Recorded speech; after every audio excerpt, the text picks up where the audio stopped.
વડોદરામાં વરસાદે વિરામ લીધો, પાણી ઓસર્યા, પરંતુ હજુ પણ મગરનો આતંક જોવા મળી રહ્યો છે। જ્યાં વડોદરાના શુભમ બંગલોઝના કમ્પાઉન્ડમાં મગર આવ્યો। 12 ફૂટ લાંબો મગર તણાઈ આવતા લોકો ભયભીત થઈ ગયા।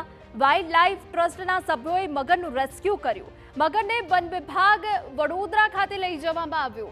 મહત્વનું છે કે વડોદરામાં કમાટીબાગ, કૃત્રિમ તળાવ, નવલખી, ખાસવાડી, ખિસકોલી સર્કલ, શુભમ બંગલોઝ, પોલિક્લિનિક અને પંડ્યા બ્રિજ સહિતના વિસ્તારમાં મગર અને કાચબાએ ડેરો જમાવ્યો હતો। ત્યારે રાત દરમિયાન વિવિધ વિસ્તારમાંથી 9 મગર અને એક મોટો કાચબો આવી જતા રેસ્ક્યુ કરાયું।